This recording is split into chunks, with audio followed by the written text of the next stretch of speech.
Welcome to the Any Given Chance podcast. Stories about passion and sacrifice, what actually goes on behind the scenes in the consistent chase of everything.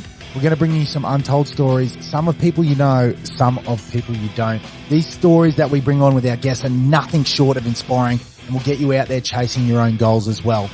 Join me, your host, 3am 365, Matty Menyon, as we dive into these incredible stories. And of course, as the podcast grows, so do we together. So stick with us from the start, hit that like and share, subscribe button, get your family and friends involved, and we'll see where we are in 100 podcasts. No days off, no excuses.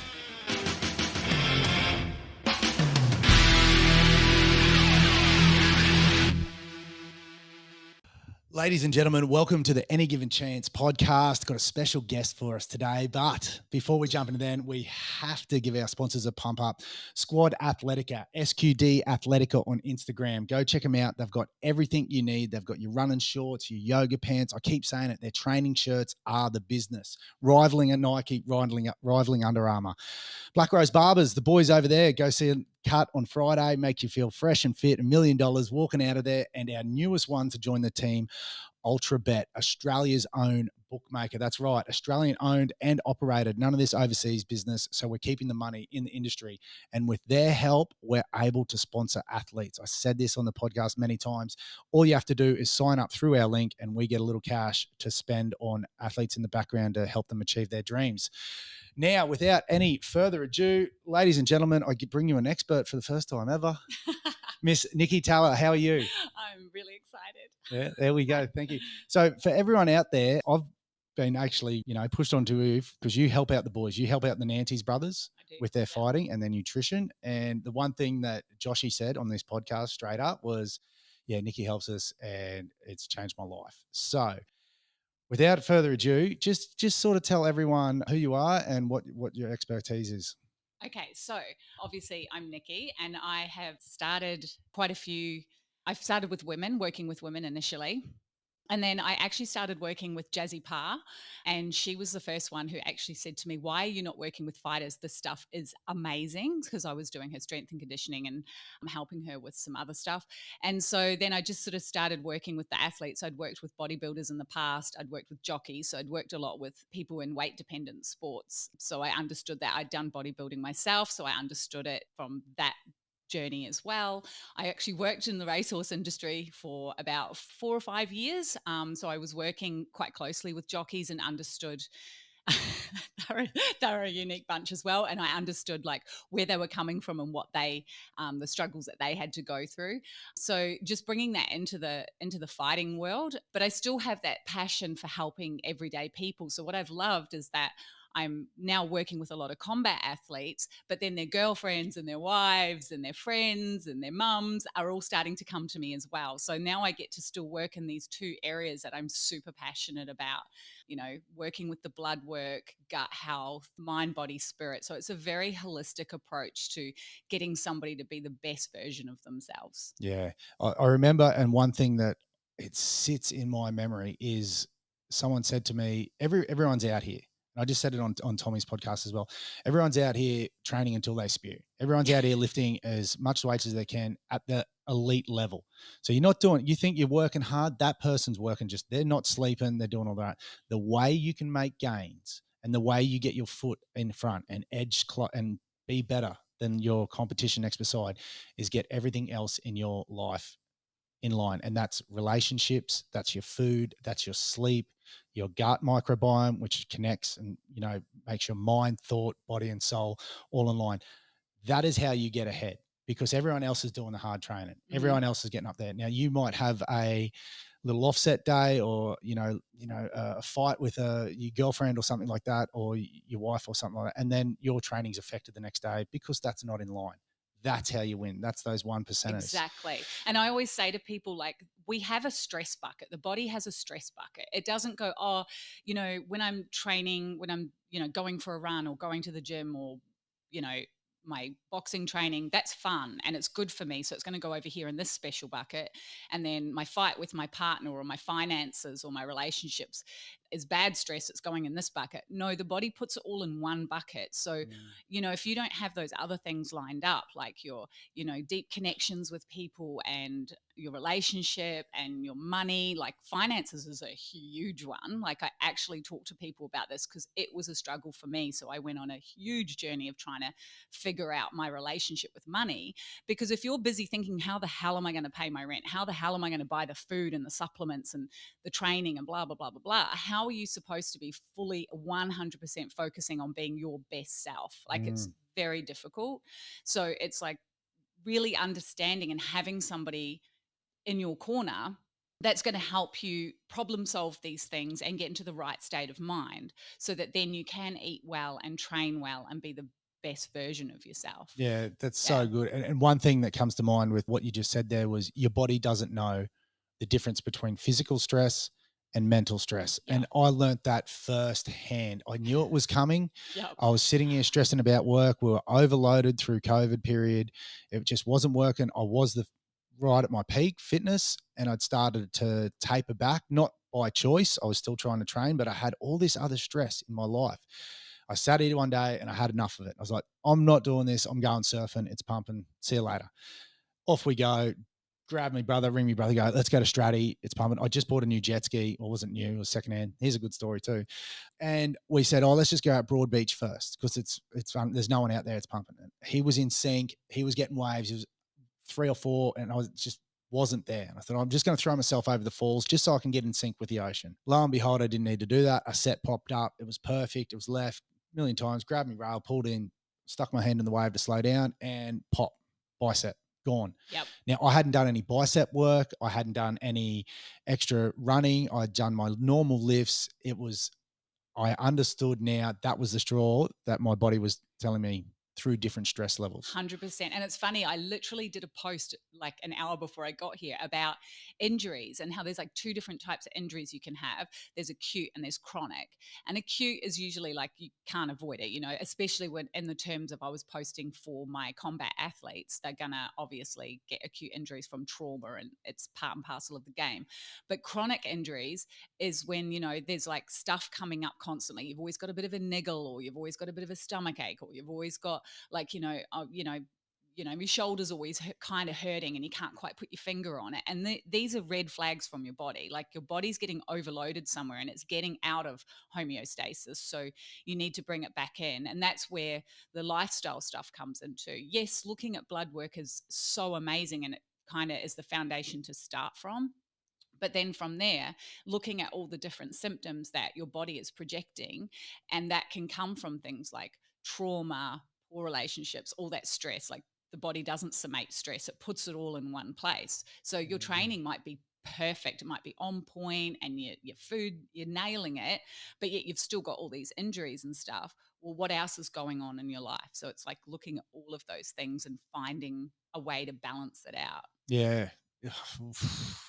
7 shades of wind coming at me. Everything you just said there, I was like, yes, stop. Yeah. So let's go back to the first one. What holistic? Not holistic. What was the first thing you just said in that sentence? Homogenesis.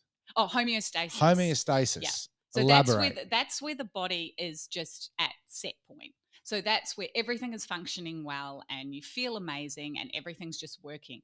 When something starts to go a little left of field, that's starting to push the body out of homeostasis. So that could be, too much stress. It could be not enough sleep. It could be poor nutrition. And this is something that I'm actually really passionate about and something that I've noticed not only just with athletes, but with the general population is this like a philosophy almost of like, I need to lose weight and look good, so I'll just eat less. So there's this chronic undereating going. I can have clients come to me that are really overweight, but when I actually look at the food that they eat, they don't eat enough. They're not actually nourishing their bodies. And this is then when you start to get injuries and you get sick all the time and stuff like that. Usually my first protocol is like, show me what you're eating. How much food are you getting? And, for some people, especially the ones that are overweight, they are constantly undereating and then having periods of binge eating. And no one eats on broccoli and red meat, right? Like people are going to binge eat on garbage. So they're still undernourished, even though they're overweight. And then, athletes, I mean, weight dependent sports in particular is just shocking for eating disorders and a really skewed idea of what is healthy.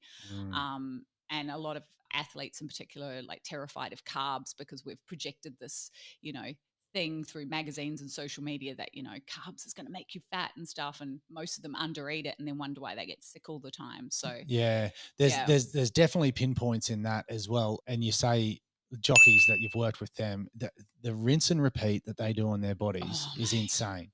Insane, and especially the bigger ones sitting at 60 kilos who want to ride at 56, or the 58s at 56, or it's just, but it doesn't stop there. When they're 56, they want to ride at 54. Yeah. It's like they're always consistently battling their body to have, no magnesium, no sodium, no nothing, no carbohydrates. And then they ride every weekend. Like it's one thing to look at, maybe combat athletes who fight, 4 to 7 times a year max, maybe.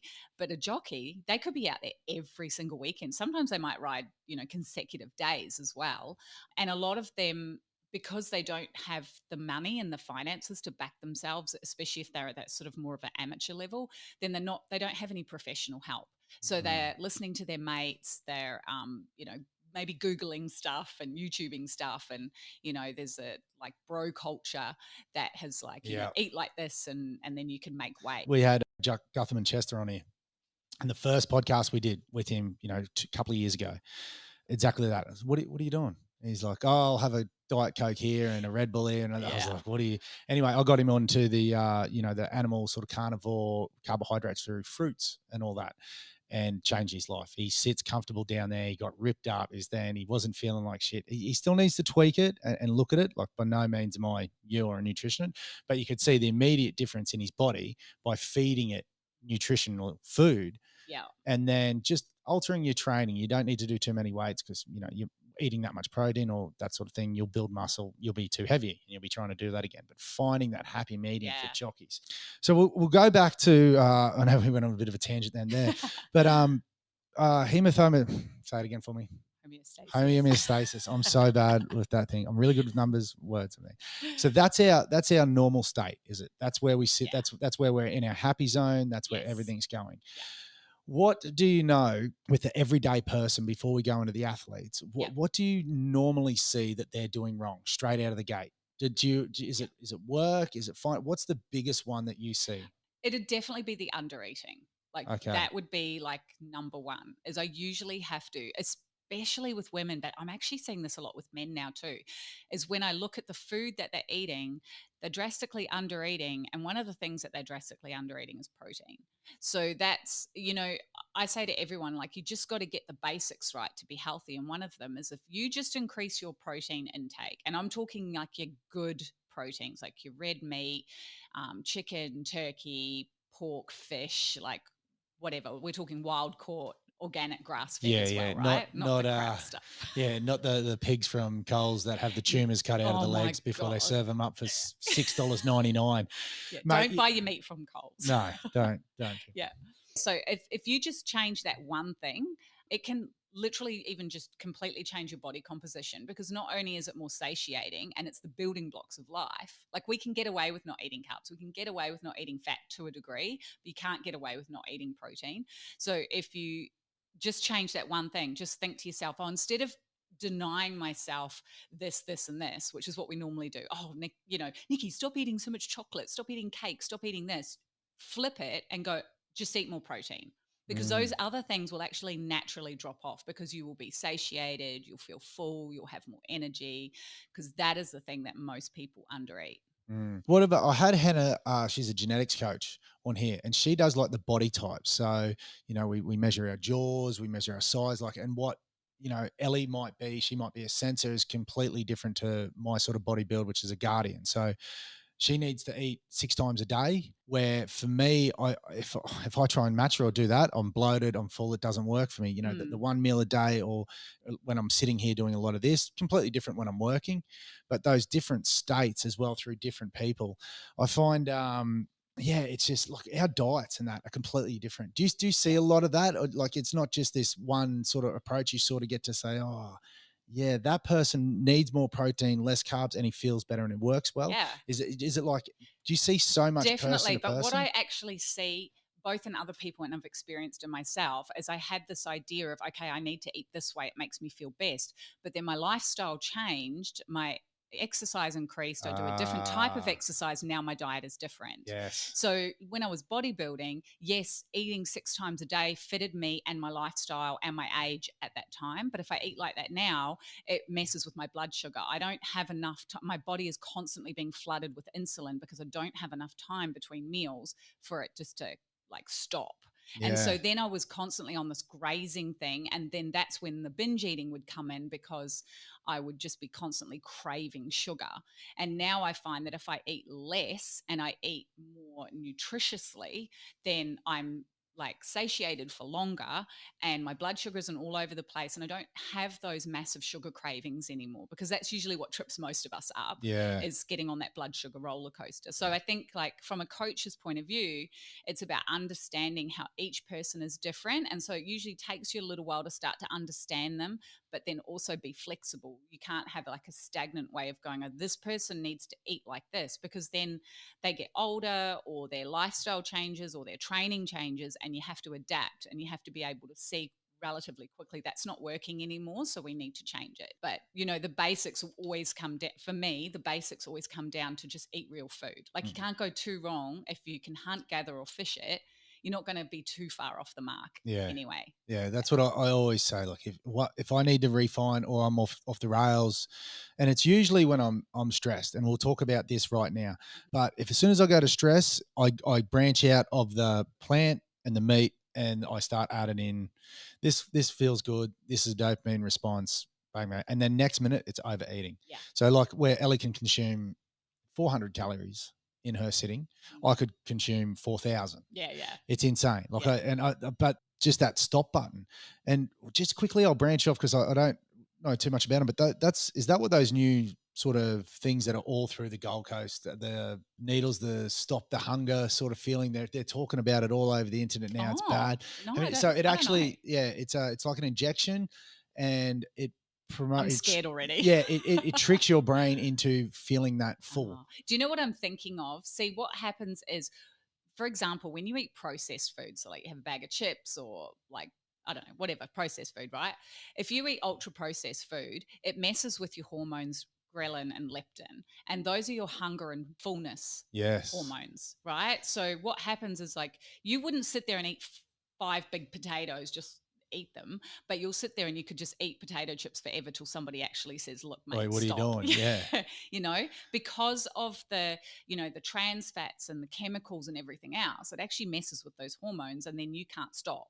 And so your ghrelin is your fullness, I believe, from memory, and then leptin is your hunger, or vice versa. Yeah. I So can't I think remember it that's now. what those Yes, so needles. that's what I'm Yeah. thinking of is that, you know, people are always trying to hack it. Like people are always trying to just give me a pill to lose weight, give me an injection to stop me feeling hungry. But Mm. it's so much more complex than that. Sometimes hunger is not for food. Like, yes, sometimes maybe your blood sugar's out of whack or you're stressed, so your cortisol's, you know, out of whack, which then floods your body with insulin, which then makes you want to eat sugar. You know, like stress, lack of sleep, all of those things are going to make you crave the wrong kinds of foods and make you hungrier. Yeah. But also there's that, you know, there's the deeper things. Like if we haven't dealt with our unresolved trauma and our, you know, inner child wounds, and I know this is getting really deep, but if you don't deal with those, you're going to go and fill them and distract yourself with other stuff. So for me personally, my experience and why I got into this area in the first place is because I would just sit on the couch after under eating all week and mindlessly shove food in my face while watching TV because I was distracting myself from the actual feelings that were coming up because they were uncomfortable. Mm. And I'm like, I don't want to feel this. Not consciously, it's very subconscious if you're not aware of it, but that was what was happening. And the more that I've been able to heal myself and face the things that I didn't want to face and heal all those parts of me, because like we were all children and we've all got, you know, some form of either trauma or, you know, stories from when we were kids. If you heal all that stuff, you no longer need to stick alcohol in there or food or drugs or social media or whatever it is that you're numbing yourself down with. And so when we talk about, you know, let's get an injection to stop ourselves eating so much food, Yeah, that's wonderful. But do you really think that's going to help you become the very best, very healthiest version of yourself? You're just Yeah. trying to skip the journey to just look great. To understand that. Yeah. And if you were speaking about 90% of people are protein deficient, Yeah. if you're skipping all those meals all the way to the end, you're not eating 4 steaks and 2 chickens at the end there. You're just Yeah. you're just eating your crappy little meal, which is you're going to be massively malnutrition Yeah. and protein deficient Yeah. straight away And every then what day. happens from this is like if you're constantly undernourished, that's when you can end up with gut issues and gut dysbiosis, and a lot of athletes and even just people who have a stressful life end up with a lot of gut permeability. And in my experience, I'm really seeing a lot of anxiety and depression that is resulting from poor gut health. Yes. So people are thinking, oh my God, I'm just such an anxious person. Like people talk about it now almost like it's like a badge of honor. Oh my God, yes, I have so much anxiety. And I'm not saying that to diminish it, because I've experienced it myself and still do at times. But you have to nail the basics. You can't go to a doctor and get a pill for anxiety if you don't get enough sunshine and you don't get enough sleep and you don't have great connections with people and you're putting toxins all over your body in the form of, deodorants and, toxins in the atmosphere. And you've got to nail the basics. And then from there go, oh, I'm still anxious. So maybe there's a cause. Like you're not broken. There's nothing wrong with you. But like I said, your body's out of homeostasis. So you've got to get the body right first, and then everything else can follow on. And it's so much easier then to go, okay, I'm going to heal my other crap that I need to heal, that inner deeper work. But if you get your body right first, it's going to make everything else just so much easier as well. Yeah, it doesn't that align? Like everything in lines 1 + 1. It just keeps adding up. If that's in line, that'll tick. It's like a domino effect, isn't it? Just 100%. there we go. And once you're on that roll, it's a great roll to be on. Yeah. And then once you start standing the dominoes up, it's like, you're coming back the other way. It's really hard to regain that momentum because you've got to actually skip all the ones that are already down to get back up into where they were, to keep ticking. Let's bring in stress to food. So I'm eating exactly the same things that you've prescribed, or what the crap that I'm eating normally.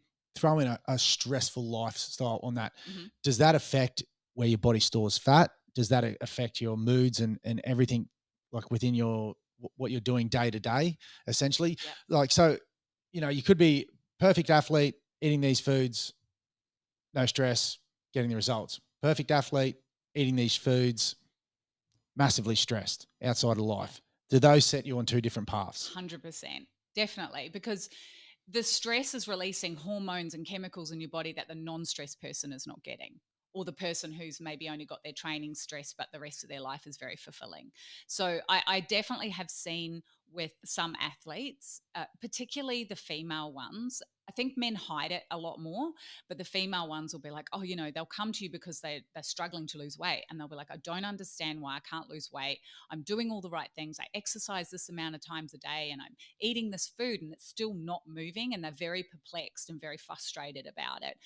And it's like understanding that you just have to stop. Like sometimes, like you were talking about how you went out surfing, it reminded me that sometimes you have to create space. So sometimes you're doing too much, so you just have to back off that stress a little bit, because your stress bucket's overfilling. It's that stress bucket analogy again, right? Like if you are not getting the results you want and you're moody and you can't sleep properly, your sleep's starting to get really crap and all of that, your bucket is overflowing. And so there are all sorts of chemicals and reactions happening inside your body that wouldn't be happening if you weren't that stressed, if your stress bucket was like half full. Yeah. And then does that, like, in turn work against your body where it stores things, or your insulin levels or your sugar level? Like how does it work through there? Look, I think especially with like your insulin, especially when the sleep component becomes involved as well, Yeah. and then it really messes it up, because when you don't get enough sleep, then the cortisol and insulin levels are sort of out of whack. When you wake up in the morning, then with the sunshine your cortisol should rise, and then later in the day it starts to dip down. But if you're just like really stressed all the time, it becomes almost like this drip feed of cortisol, just constantly being drip fed, so there's no natural peak and high, and then this can have an effect on your insulin, which then affects your appetite, which then affects, I do see it affecting the way that people store fat, but then this can also be due to hormones as well. There's other hormones that become involved, which will dictate where it goes. Yeah. Yeah. Isn't that weird? Like us growing up, we didn't know any of this. I can No. guarantee you right now, like my rugby league career, once I got to 18, when I went back to it, was eat food, drink all this protein crap, which was mixed in who knows how way, and just jam this into you and eat. And that was it. There was no understanding of you're working too much and you're stressed and you're trying to eat this, and that's why you're breaking down in footy. And now it's like an understanding that you need to have this going to be a professional athlete, or even in day-to-day life. Like people don't understand like how much stress they actually carry.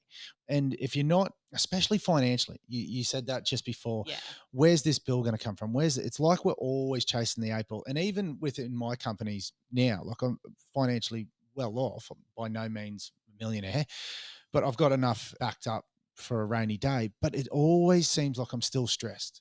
Like it's never ahead, and I just feel like time is getting away. And is there ever going to be a time where?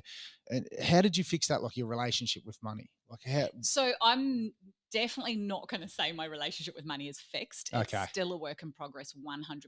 But I definitely feel like I'm in a happier place, and I can see where I've gone wrong and how I'm going to fix that. And I think, trusting and knowing that it's coming to you. Like I am a firm believer, and this is, we've been talking very left brain, but just to go right brain for a second, I'm a very firm believer in your thoughts create your life. So everything, even this podcast. So at one point you woke up one day and it was just a thought in your head, and now it's real. It's a thing. People can listen to it. People are turning up. I'm sitting here talking to you. It's a thing. And so everything that you see in the world was once upon a time just a thought in someone's head. So if your thought in your head is, I've never got enough, I've never got enough, I've never got enough, well, how are you supposed to create enough? When is enough enough? And I think sometimes just stopping. Am I blowing your head off? We went right brain. Yeah, continues. Yeah. So I think sometimes just stopping, and this is a daily practice for me, is stopping and being grateful for where you're at, because that creates the thought that I have enough. Yes. I am enough. Like just being born makes you enough. Like, that's it. Just being born, you are enough. And so if we're constantly going, I'll be happy when I lose weight. I'll be happy when I have this much money. I'll be happy when I've got kids. I'll be happy when. That thing is always outside of you and in front of you and away from you, no matter what. Yes. But if you sit here and you take stock every single day of where you're at, you can stop and be really grateful for where you're at right now and create the thought that I have enough. I have everything that I want. This life I've created for me is just so amazing.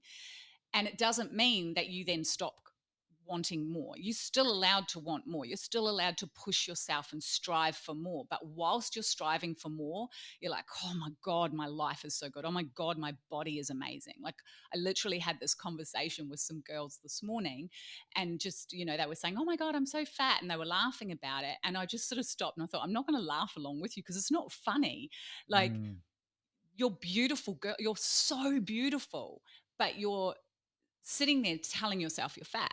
And I said to them, you're allowed to love where you're at right now and really appreciate where you're at right now while striving to be a better version of yourself. I think that's where people get it mixed up. And especially with diving down the fat shaming and all that, people saying, I love myself here, I love that. And yet they're not striving to be better. Yes. They are going and jamming 6 McDonald's burgers and drinking all weekend and all that, and then coming back and going, I love myself. Yeah. I don't subscribe to that. That's the all. wrong approach. Yeah. You're allowed to love yourself here, but you need to be on a path to continue to get better.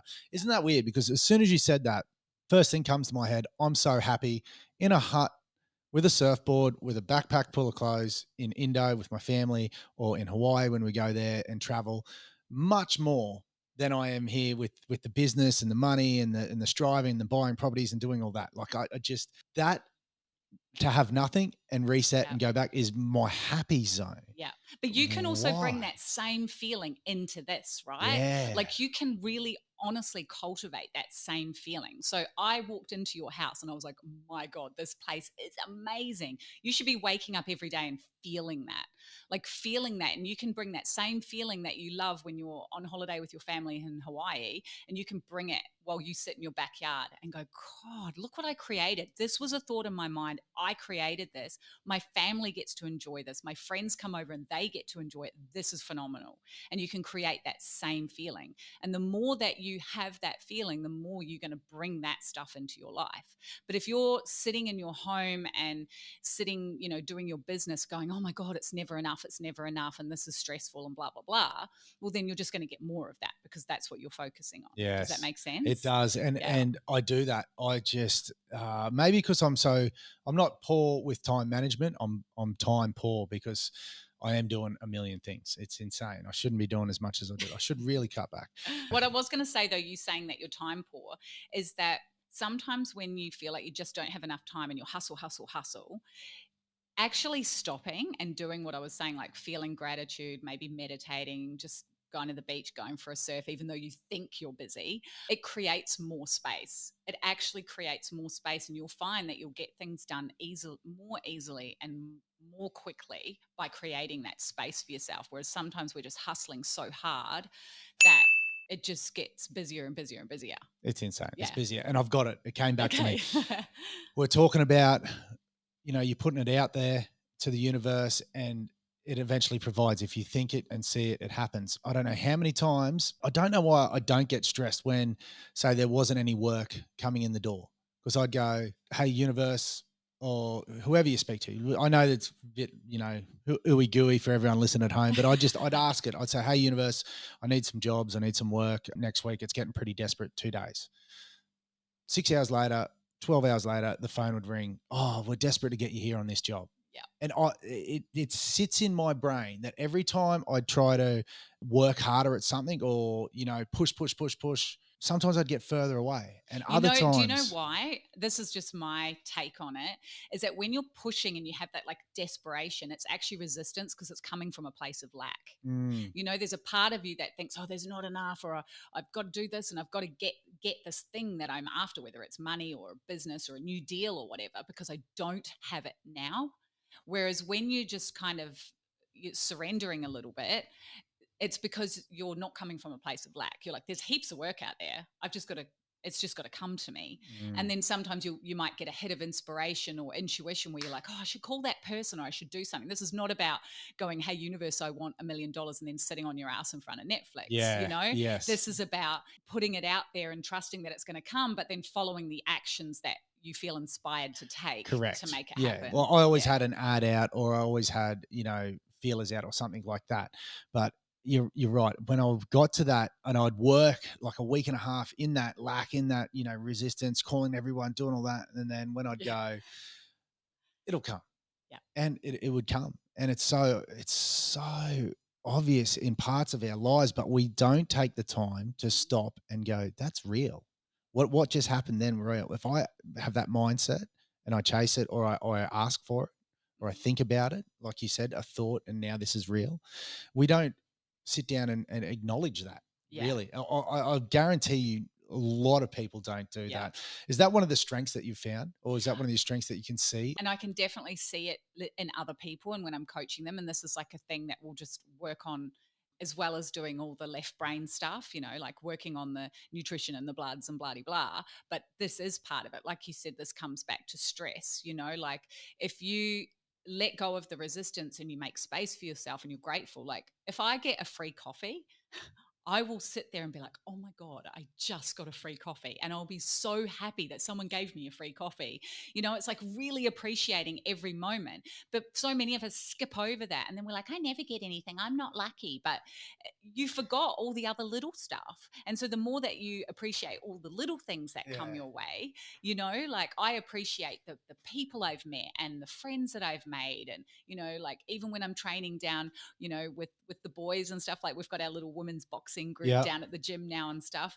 And I always feel so much gratitude. Like I hop in my car and before I drive off, people are always probably wondering why I sit in my car so much, but I'm sitting there and I'm just like, oh my God, that was so good. Like those connections and that, pushing myself, and it's being grateful because you create space, and then more of what you want, it just seems to flow in a lot more easily without the stress involved. So for people who are, feeling really stressed about money in particular, I would just say take your foot off the accelerator for a minute. Like just take a moment to take stock of where you're at, because I bet your past self would be absolutely stoked with where you're at now. Yes. You Yeah. know? Yeah. 17-year-old me borrowing $50 off dad Yeah. because I'm out of fuel. Would love where I'm at right now. Yeah. Absolutely love it. And it's my dream life. It honestly is. I never thought I'd own a home. Not that we came from nothing. I had a great upbringing, but we're beach shack family. And that's where, like I said, that's where I'm at my happiness. But to be in this position now and where I am, but it's also funny you speak about you're celebrating the small wins, like with Joshy or training with the boys, and you're like, how good was that? I don't do that. Maybe because like a part of what I do is we're sort of a professional punter as well. So we have that win aspect in there. But if someone gave me a free coffee or I win the meat tray, it is the best thing in my whole entire. And we've had like big wins before, like not going down that road. We treat it as a business as well. It's like just bookwork, Excel spreadsheets, everything like that. So it's a business. But to win on a meat tray is much more appreciative than to have a big win on the punt. Yeah. It's so weird. But you should appreciate both. And I actually say this to my athletes. I've noticed, especially with combat athletes, they've got this mentality of, cool, I've won, back to the grindstone, right? Yes. And it's very quick. That next day they're back training, or they might have one day off, back training, looking to the next fight. Don't get caught up in the win. You're only as good as your last fight, blah, blah, blah. But I always say to them, I'm like, actually stop and take a moment to soak that up. Like really soak it up, like really appreciate it, because you worked for that. You earned that. That wasn't handed to you. You worked for that. You wanted it. You visualized it. All my athletes do visualization. Sit there, do your meditations, visualize it. You go through your entire fight day, from you walk into the venue and you're sitting down waiting, and then you're warming up and you get your hands wrapped, and you walk out, and then you do your fight, and you visualize the bits that were hard too, so you can figure out how you're going to get out of them. It's all of that. And then if you win, you worked for that. So yes, you're going to go back and train. That's fine.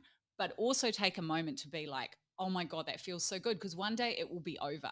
One day your career will be finished, and maybe you'll be a coach and helping other people. But don't you want to just really enjoy the moment? Don't you really want to soak it up? Some of them don't have that. Hey, they have, this is where I need to get to, and there's no celebrating until I'm world champion. Yeah. They have that full on mentality. They're missing the fun along the way. You can still be world champion if you celebrate and really appreciate that. Oh, I worked really hard for combat sport is exactly like rugby league, different because you basically celebrate right. You've got a team song.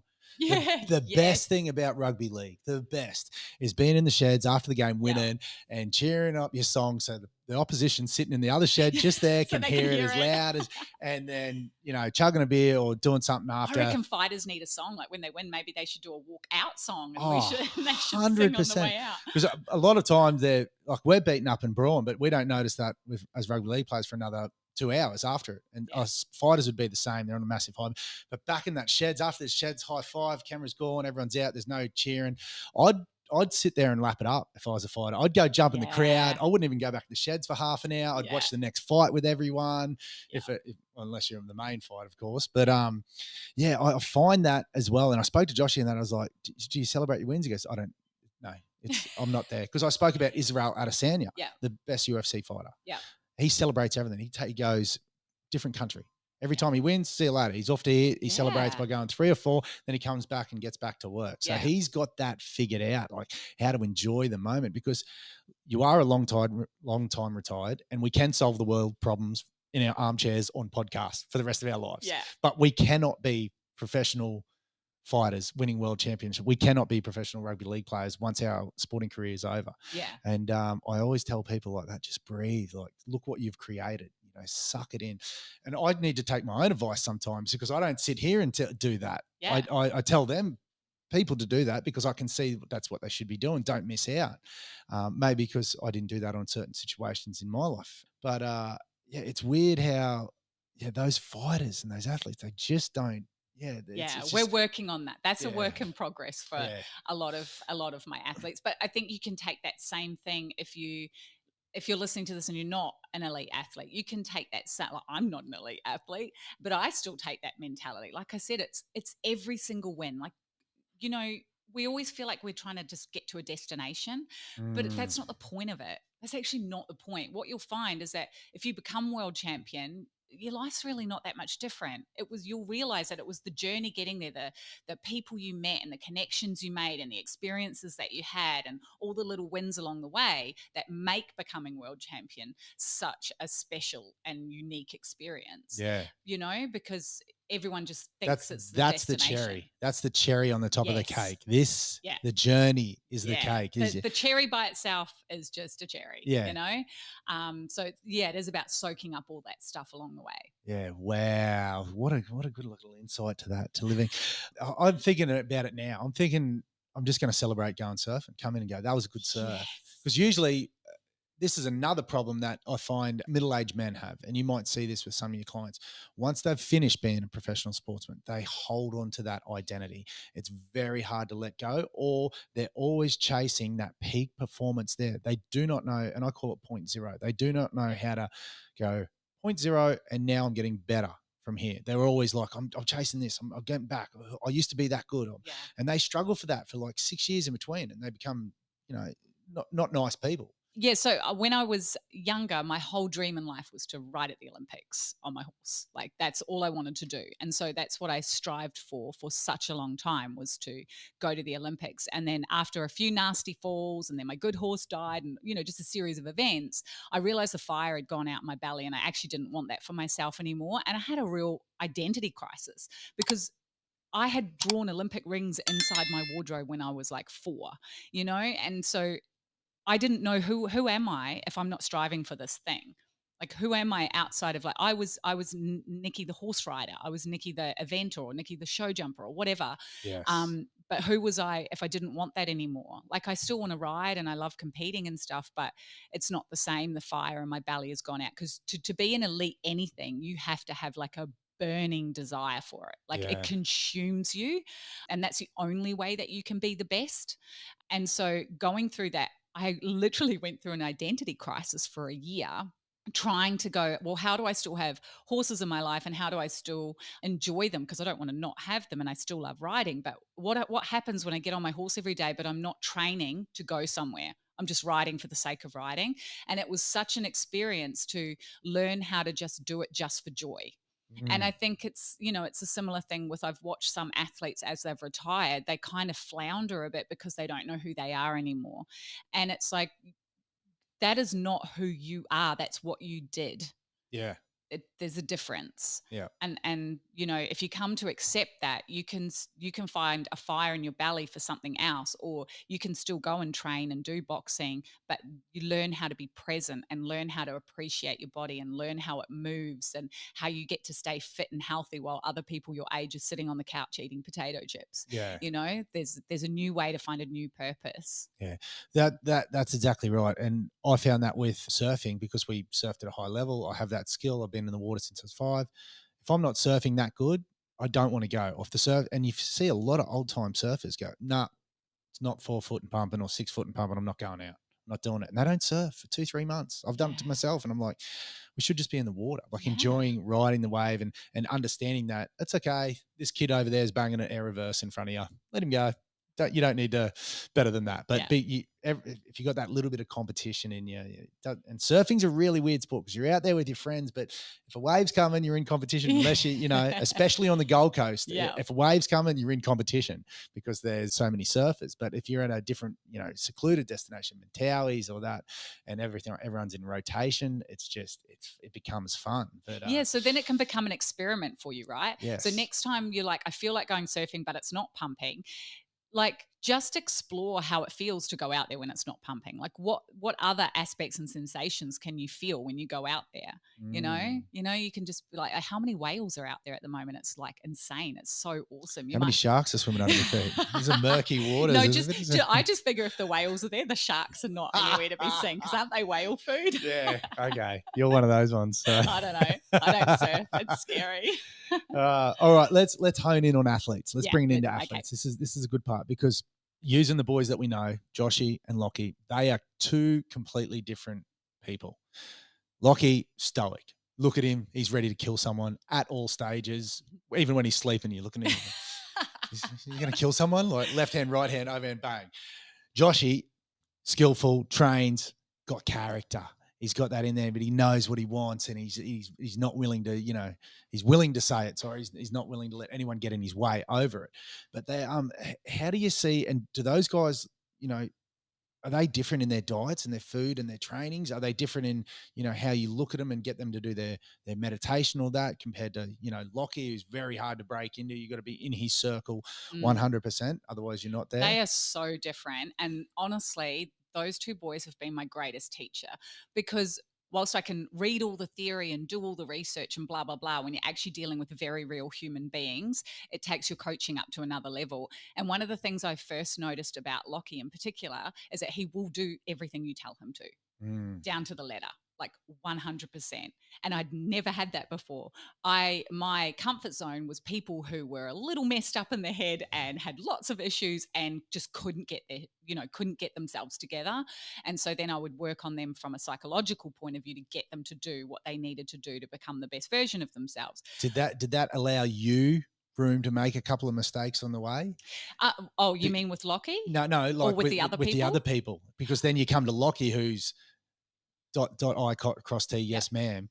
And then you can't make a mistake, because if you've led him down the wrong path there, it's like he's, hold on, I told me to do this. This is why I have loved, and why I decided to sponsor them too, because of the way that they are, their approach to training and their approach to everything, because I knew that they were going to push me as a coach, and I want to be the best coach. And so the only way I can do that is to have challenges. Yeah, to have challenges. And you think that somebody who's not going to do the work is going to be challenging. But for me, that wasn't the case, because that had been my bread and butter.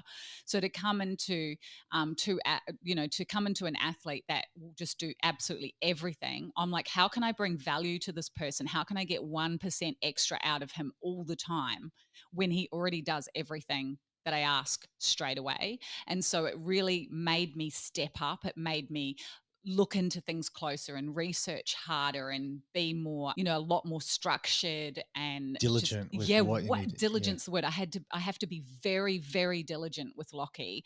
And so I think about it a lot. Probably think about him too much. They're not that way. But I do. I think about it a lot, because I'm always like, how can I just get just that little bit more out of him? How can I, keep him, at the forefront with his health, and how can we just get a little bit more energy out of him or whatever. And so I've gone down, a rabbit hole that I wouldn't have gone down if I just had the people who are still just like, I forgot to track my food, or I ate crap on the weekend, Yeah. So that's kind of where it was at with him. And then, yes, as you say, like breaking in, like once you're in his circle, it's fine. But it did take me a while to get there. And so you coach somebody like him. I coached him very differently from how I coach Josh. Josh is really open and friendly straight from the get-go. It's very easy to have a conversation with him. But initially, in the initial, like earlier last year, it was a lot harder to sort of get him to do what I wanted him to do. I don't know if that was just because it was new for him, or whether he didn't yet fully trust me. I'm not quite sure. You can tell me, Josh. But it was a little harder. So I understand that with Josh, sometimes I send him emojis of a peach with a leg, and I'm like, this is me kicking you up the butt. Like I push him a little bit in some areas, but then in other areas now he's absolutely got it nailed. And it's completely changed. It's changed him. I can see his body changing. Yeah. Like he's now that he's up at that, he's doing those same things. Now it's challenging me again. I'm like, now I have to be a lot more diligent with him, and I have to step up. So how can I get another 1% out of Josh as well? Yeah. So they have but I have to coach them differently. Like Josh and I will have a lot more banter and talk, laugh a lot more. And Lockie's like, right, let's go. Yeah. Like, it's a very, We've wasted 3 seconds. 4, 5. What are we doing? 6. Yeah. It's a very structured conversation. It's straight to the point, down the line. Yeah. Which is good for me, because I love to maybe talk too much. That's why I like podcasts. I like a chat. Yeah. So it's good, because then it keeps me focused, and I'm just like, right, when I go in and I talk to somebody like Lockie, I have to be like, okay, here's the plan, and I have to be very switched on. And then with Josh, we can have a laugh and have a banter, and then we're like, right, let's get this done, and then he will do it. So both of them have pushed me to be a much better coach than if I'd never had the opportunity to work with them in the first place. It's so weird as an athlete. Like you just feel, oh yeah, there's nutrition coaches out there. Oh yeah, this is a coach for this. This is a coach for that. And when you are being coached, you don't expect anything but other than this is the best person for this job. You don't realize that there's a lot of work in the background to understanding these things. It's so easy to be an athlete. I always say that. It's so easy to be an athlete. Tell me what to do. Yep. Yep. Okay. I'll go do that. No worries. And if you've got a strong mentality and you're good at that, and I'm not saying everyone has that strong mentality. That's what separates the best from the best. But the prep work that goes into teaching you to learn those skills, and this is why coaches are old, and you don't see any 20-year-old coaches in the NRL or anything like that, because it is legitimately a life lesson getting you there. There is so much Yeah. that you need to understand to then bring it forward.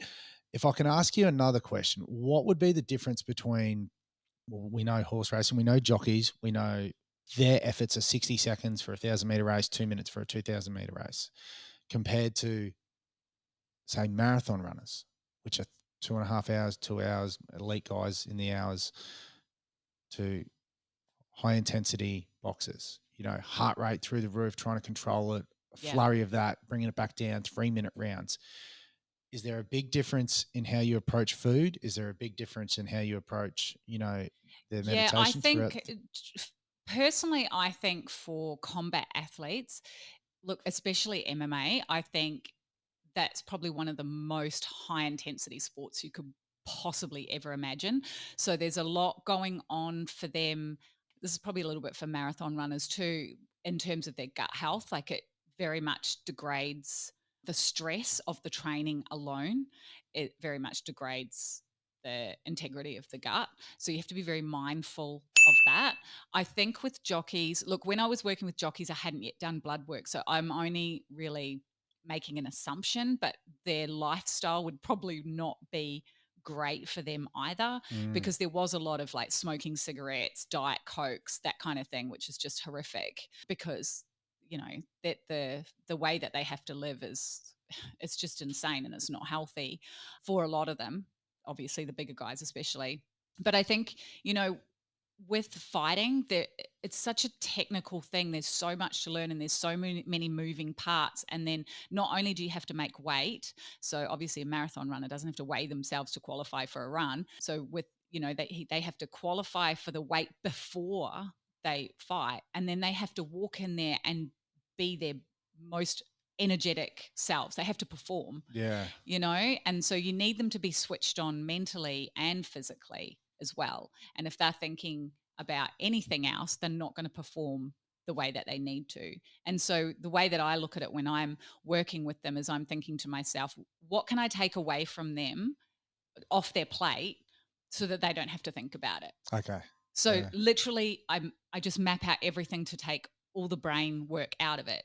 Whereas a jockey, I mean, you can watch them. Sometimes they'll get off the horse and they'll nearly faint. It Yeah. doesn't matter. They just got to sit there. It's hard. I know, because I've ridden race horses. Like you, someone who's never ridden a horse will think you just sit there and do nothing, but it's You very do not. hard. Yeah. It's really hard. Toes in the irons, like Oof. not heels, not feet. Most of them ride with toes in the Yep. irons, and they're sitting there And the and horse just is this, strong, and they've got these very specific instructions from the trainers. yeah, I want you to put the horse here, and then they, trying to pull them underneath you, grabbing more rein and hold them back. yeah, It's 680 it's whew, kilos and you're 40 or 55 yeah, kilos. Like, yeah. And then they might jump out of the barrier and miss their start. And then they're thinking, I'm trying to keep these instructions from the trainer's head in their mind while they're trying to navigate, all these galloping, crazy, it's 3-year-olds or so. crazy.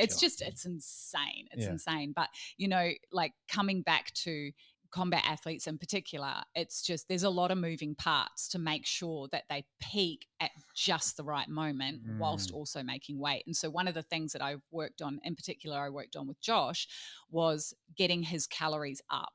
So now he's eating what he used to have to eat, like very little food to drop weight, because he was already under eating. And now he eats so much food, he doesn't have to ever worry about being hungry, and he's like not that far from fight weight all the time, but he's eating way more food. And there is a technique to be able to do that, and it is, that does come down to understanding the person and understanding how they work and the foods that they like and they don't like. And making sure that they've got good gut health so that they can process that food really well and all of that stuff. But it's, Yeah.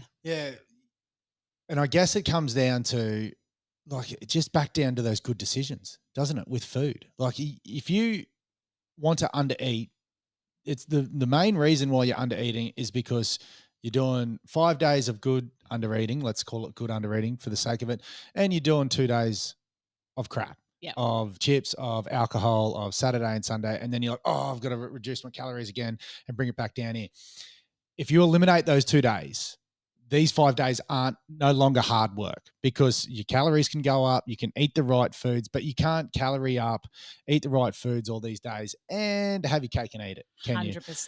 Yeah. That's where people go wrong. Our society is work so hard, relax, drink, and the mentality is I deserve it. Yes. I worked hard all week. I deserve it. Yeah. And it's like, no, you deserve to be healthy.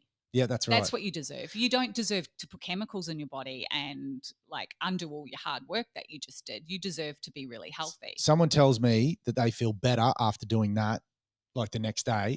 Every time, oh, I feel so shit after eating that. Yeah. Oh, why did I do that? Oh, I'm hungover. I always used to say Sunday's progress day.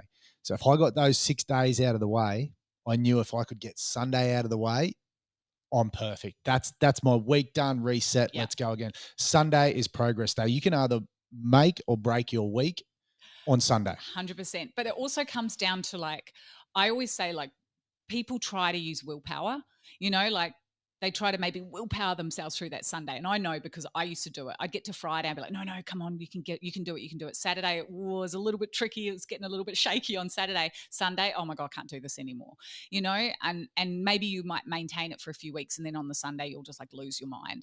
And so it's like, if you're eating enough food 7 days a week, there is room in there to have a treat. Yeah. Like I really love chocolate, but I don't crave it anymore. I used to eat a king size block of chocolate every single day, and that was why I was nearly 100 kilos. Yeah. But you sort these other issues out, and then you have chocolate because you choose to have chocolate, not because you're craving chocolate. Yes. And that's the difference. And then now when I have chocolate, I only have a little bit. I don't eat a whole king size block. And then it doesn't destroy my diet, and it doesn't undo all the hard work that I've done. And you can have a little bit of a treat every day, and that's fine if the rest of your diet, you're eating enough and you're nourishing your body and you've got everything else nailed. Then you can have a treat when you want it and not because your body's like screaming for it.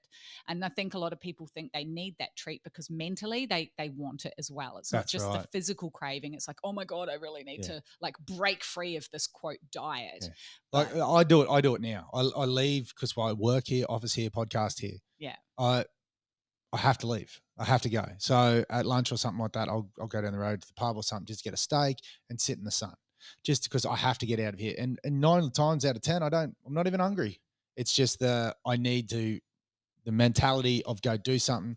Let's throw in food because that's part of our society. And like I should find a way just to sit there, enjoy and work in the sun, add in something else like a small soda water. Bringing back down to let's give people a little bit of an insight into, we speak about your gut going wrong, marathons, not fit, like affecting your gut when you're doing your running, boxers and fighters doing so much training that it's affecting their gut. What do we now know about gut health and the levels that it needs to be at and, the food's intake? Like how does that work? So a lot of it is like, the stress and the intensity of training. So there's some things you can do to protect your gut. Well, before it even becomes an issue.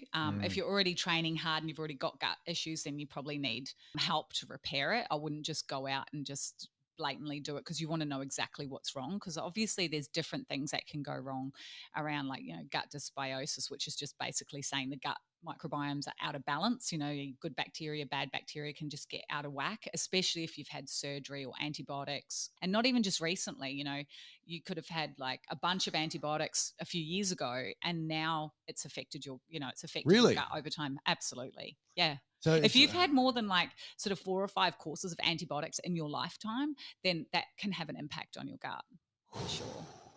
Wow. Yeah. So you don't want to be taking antibiotics unless you really need to. And then if you do know you're going to take antibiotics, there are things that you can do to minimize the damage to protect yourself whilst you're taking the antibiotics. Oh, I didn't know that. Yeah.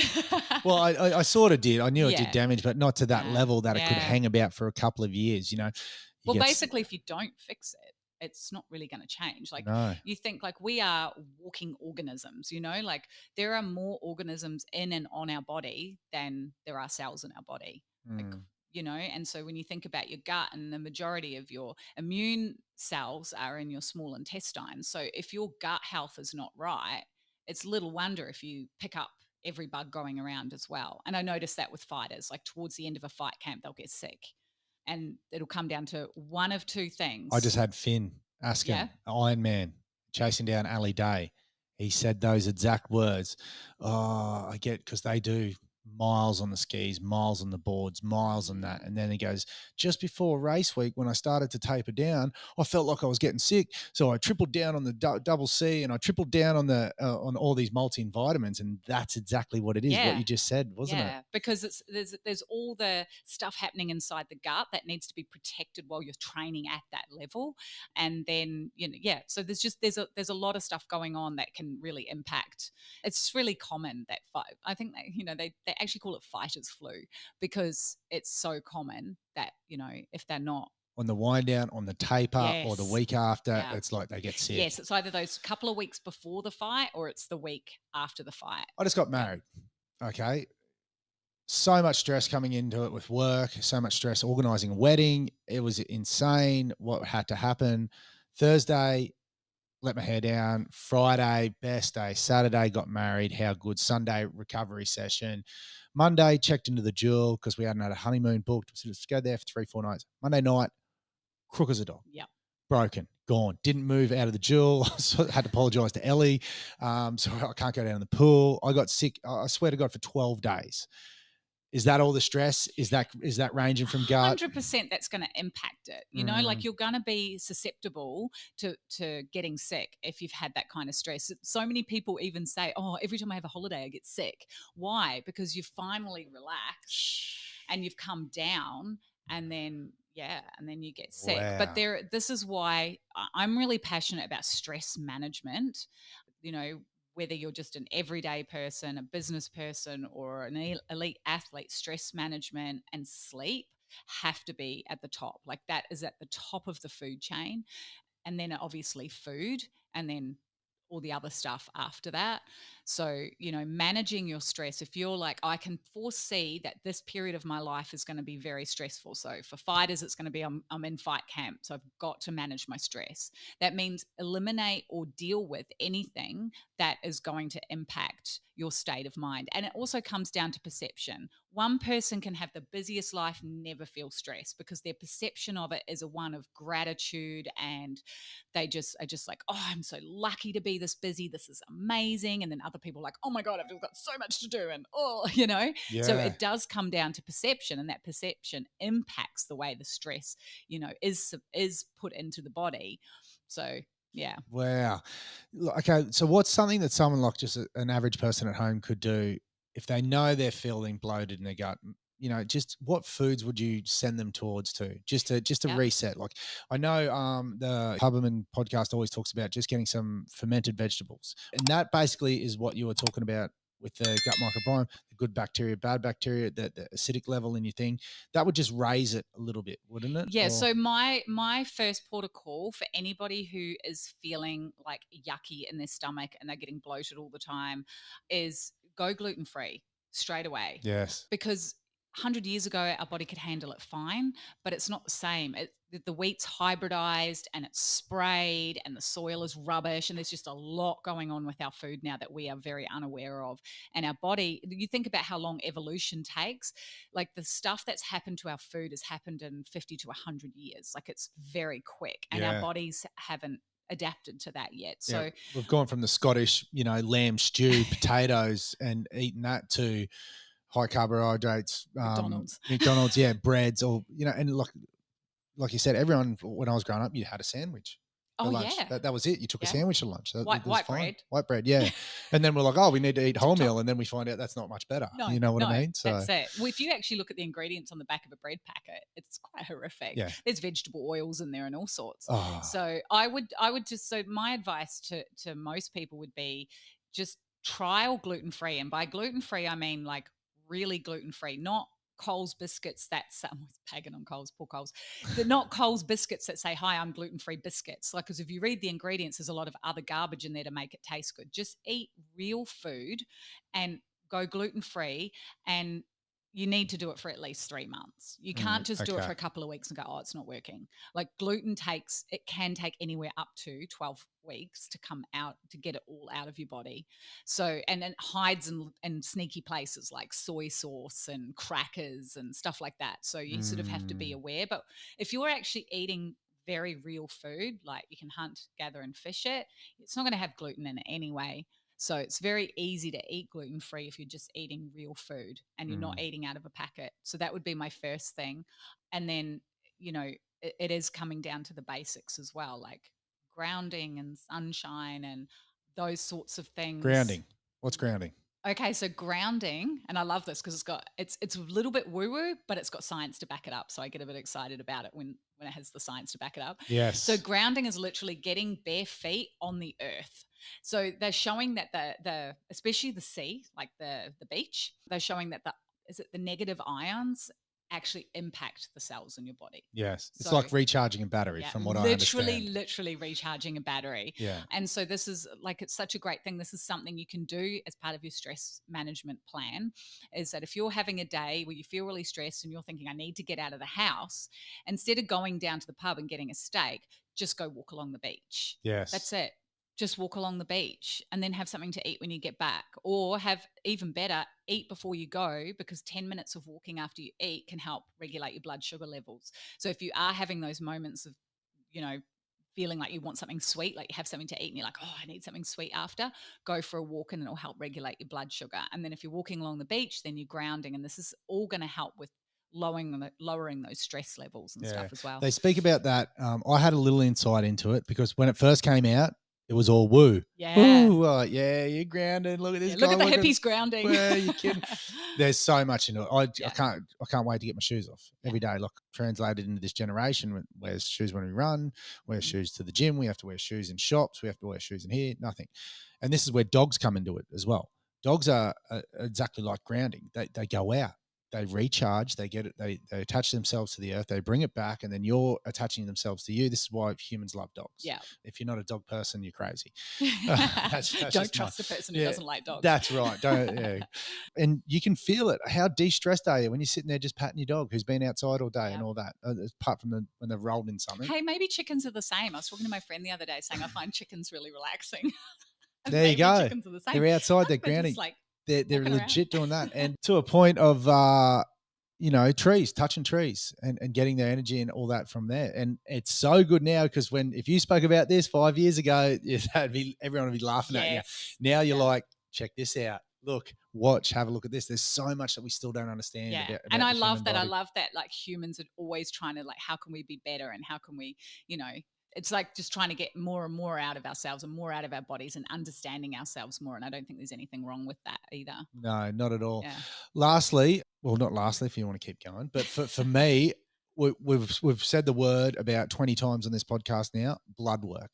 Mm-hmm. What are the first things that you look at in blood work to help people understand? Because most people would get it and go, what's this? What's the IRB 3721? Oh, yeah, I'm good.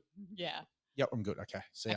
So what's some markers or what's some things that you see in blood work that you would, you'd go, okay, that's a little bit off. I'm going to do this to rectify it. That one's way too high or way too low. We're going to introduce this to rectify it. What's the main couple? Well, it's not that simple because everything has to be looked at in context. So there is just so many variations of markers that you put together to tell a story about what's happening with the person's body. And the other thing that I do is I have like a symptoms assessment. So I look at all your symptoms and put them together with the blood work as opposed to just looking at blood work. And then, I think one of the key points to understand too is that I look at blood work from a functional point of view, not a conventional. So if you go to a doctor and you get your bloods done, they will look at it in what's called conventional ranges. So every lab has its own ranges and they're based on the most common population, right? Yeah. Who goes and gets their bloods done the most? Old people and sick people. So there are your ranges. Those are your ranges, right? So functional ranges is based around optimal health. It's like, what are the best ranges, for example, for iron that's going to mean that you are in the healthiest place possible? Yeah. Yes. And then it's understanding, not just going to look at iron like with a magnifying glass. You're going to look at, iron, ferritin, saturation, all of that, because that tells a story. Maybe you're not getting enough iron, or maybe you're getting it and it's not actually, it's just like floating around in the body and not being absorbed, or, there's so many different things to look at. I would say that, first of all, I think blood work is like extremely complex. It's not something that I have just naturally gone, oh my God, this is so easy. And this is really like, Yeah. it's extraordinarily complex. I have a mentor who I run everything by, Yeah. because it's a very, Smart. it's a very, very complex area, and it's something I'm still learning. So he, unfortunately for him, he's going to be my mentor for a really long time, because he's also just like a walking encyclopedia. So Yeah. that's where I've had to, this is where I have increased my game as well, by taking on a mentor, and because I want to learn this stuff and I want to learn it well, and I don't want to send people off in the wrong direction. I don't want to claim to know things that I don't Yeah. know. So for me, it's still a long process. I'll get the blood work in and I'm starting to understand, like, oh, here's some key markers that are looking a little funky. For example, in fighters, we quite often see neutrophils low. So neutrophils are a type of white blood cell, and often they're quite low, which is telling us that there's like some chronic inflammation going on, which is then usually telling us, together with some other markers, that there's gut permeability, because it's very common in fighters because of the intensity of the sport. Another thing that's really common for male fighters is testosterone is really low. So then you've got to put it together with other markers. Are they getting enough of the thing that needs to convert into testosterone, or are they getting enough but it's not converting? Like, those are the stories that the bloods are telling you, together with symptoms. Like, the symptom assessment is very important for understanding what's actually manifesting in the body. Like, sometimes the bloods look a little funky, but there's like no symptoms. And then you'll just be like, oh, well, we're not going to go doing too much to you, because right Yeah. now it actually doesn't look like it's that bad. With Lockie, he was by far the I got his and I was just like, I've never seen anything like it. There's literally nothing wrong with him. Like, no symptoms. I'm not even sure if he ticked one thing. Maybe he ticked one thing out of 50 things. And then his bloods were He's a phenomenal. freak. He's a He's a freak. freak. He's a freak. Yeah. So he's a freak. But then what we do is, like, every 6 months, then we revisit it. And then we were just like, oh, your neutrophils have dropped a little bit. So we're just going to add a little bit of extra of this and this. And just to make sure that we're still protecting the integrity of your gut. Because obviously he went from, when I first did his bloods, he was amateur, and then he's gone to pro, and it's a different level, Yeah. But he's still, like, to this day, those are the best I've ever seen. And so that's kind of what we're aiming for, is optimal health. And if you get somebody with optimal health, we're like, cool, we need to keep you there. And then if you get somebody who's like an absolute schmozzle, then we're like, okay, we need to get you to optimal health, because how can you perform when your testosterone's really low, and you've got gut permeability, and you've got all these symptoms, and you're not sleeping properly? There's no way you're going to be able to perform as a professional athlete when it looks like this. But so many people think that the symptoms they have are normal. Like, how many guys walk around and they fart and they're just like, oh, it's cool, it's normal. Well, it's actually not normal. No. Like, it's actually not okay to be burping and farting No. and bloated. And, lots of people are like, oh, I can't eat this, this, and this because it affects me. Well, that's a little red flag in itself if you're starting to get to the point where there's a whole list of things that you can't eat, because it sets you off. So, yeah. Have you ever seen someone? I used to be able to eat all that. Okay. Have you ever heard this story? I used to be able to eat all that. Mm-hmm. I went to the ketosis diet, lost a bunch of weight. And then I got to Christmas, I had one meal, I was sick for like 3-4 days. Went back into, like, maybe drifted out of it for a bit, went back to it. Now I really struggle with anything else other than meats Yeah. and carbohydrates. Does your body adapt is what the question is. Does it change as you change your food? I mean, they always say you are what you eat, but do you see like a long-term sort of, like, you can actually, if I started eating carbohydrates now and base my whole diet around, protein, carbs, a little bit of fats, Yeah. instead of protein, fats, would my body adapt to that over Yeah, time? I do think so, but it's a tricky one, because sometimes, if you've introduced a different way of eating, and then or some foods that you had previously eliminated and then you have a reaction, are you having a reaction to one of those foods or all of them? Because this is the mistake often people make, is they've eliminated all these foods for health or weight loss or whatever, and then all in 1 week they'll reintroduce everything. And so you don't really know, is it one thing that set you off? Are you having a reaction to one thing, or are you having a reaction to everything?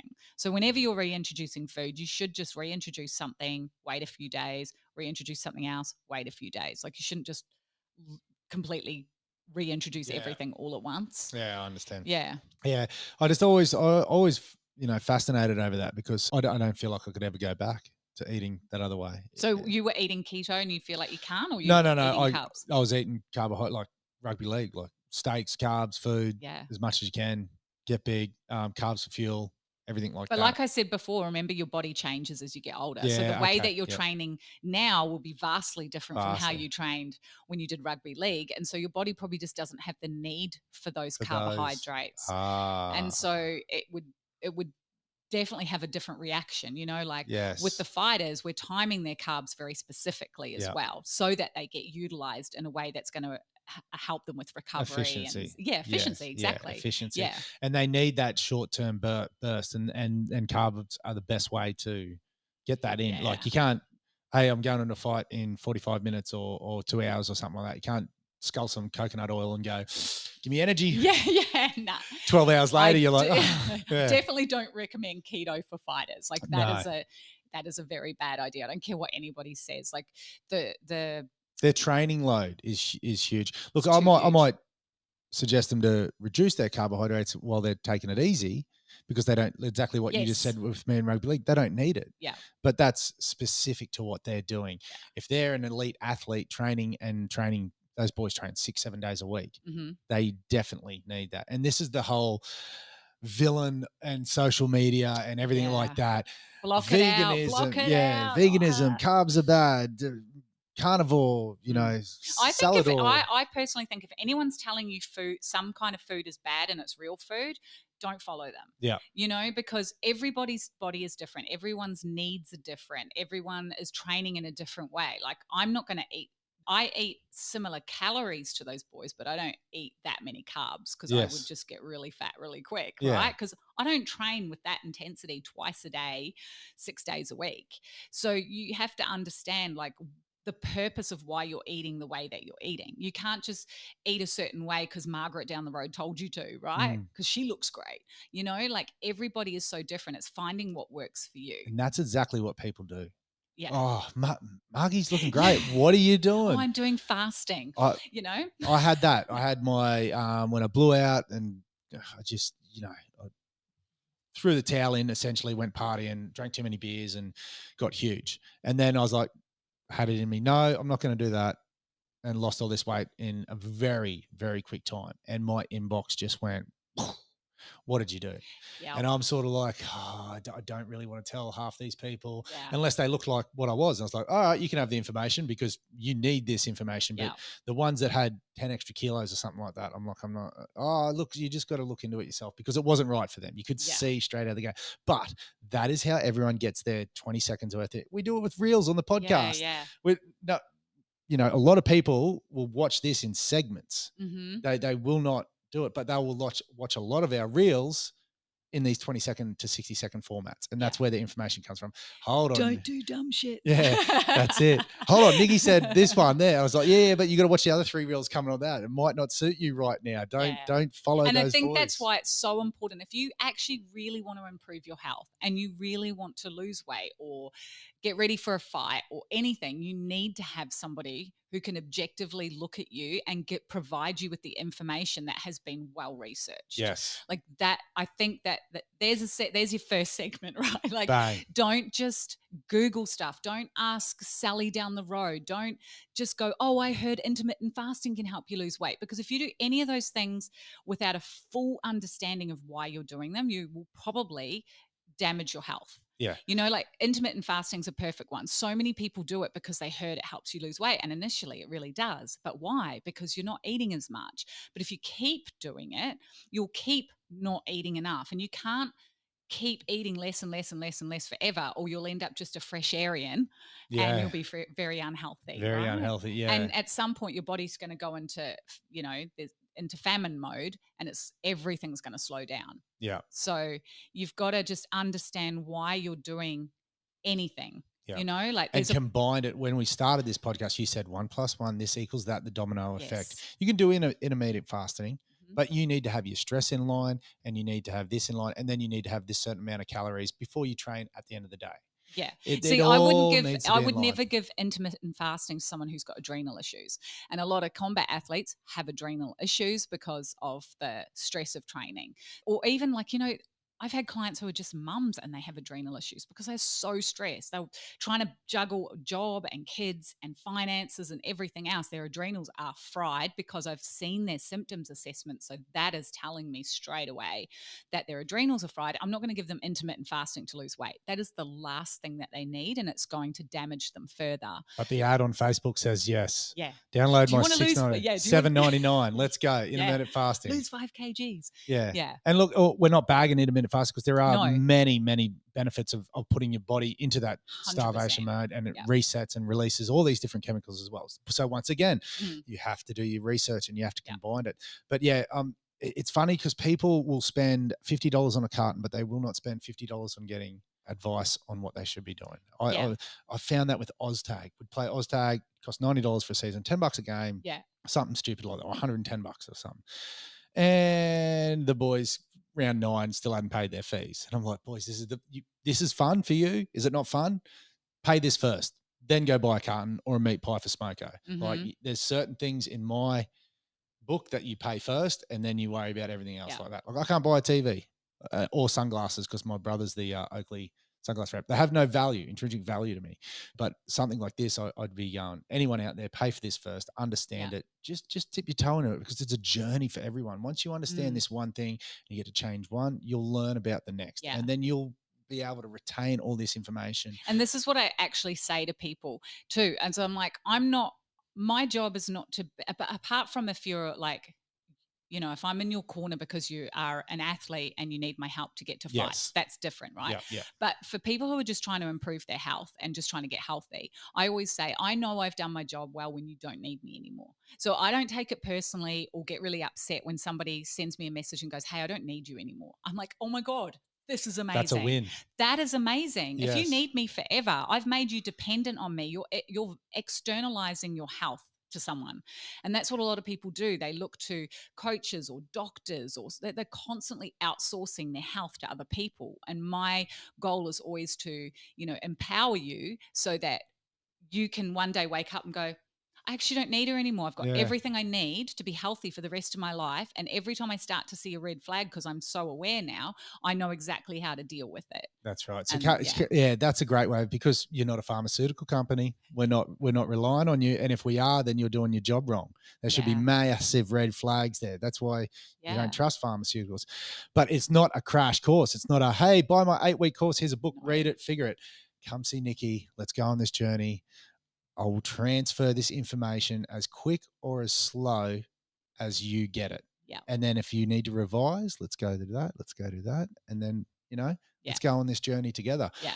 I think we'll end it there. Yeah. You happy with that? That was actually, you know what? Have you got room for one more client? Bring me on. Oh, done. Bring me on. Let's see. And I'll bring everyone back the results on the podcast as well. Yeah. Like I said, I've had Hannah, the genetics coach, on, so I got to understand my body type and frame a bit more. If I can understand, your expertise in this and food and the holistic approach, which I sort of get, so I should be easy to coach. But are you as good to coach as Lockie though? That's the question. I'm pretty good coachable. I like it because I do a lot of. I'm actually. It's weird with those businessmen and all that. What I've always been. I've been an athlete and been coached, but 99% of my time now is thinking for everyone else. So I actually love being told what to do. It's weird. There's like a full range of like CEOs and all that. That's why they go do weird stuff on the weekends, because it's that whole, like a lot of people trust me with their lives, and I'm organizing a company of like 30, and they're dependent on me to have functioning well to pay their rent and all that. When I get someone to tell me what to do, it's just like I don't have to think. Yeah. I don't have to think, you know. And I do this with Ellie. I was like, Ellie asked me something. I was like, "You playing the wife card here?"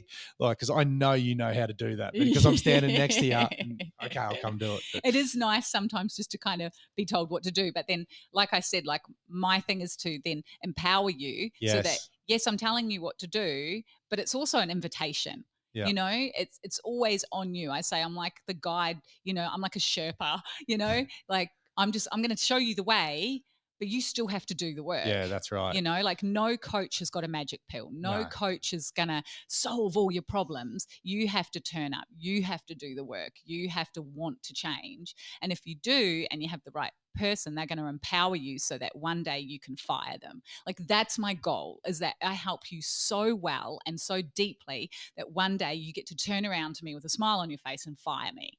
Right. And that's like, I'm like, sweet, job done. that right there is our opening line, ladies and gentlemen, for this podcast. I guarantee you that's going out there. Everything. That's perfect. Nikki, thank you so much once again. Welcome. And look forward to having you back on. Thank you for having me.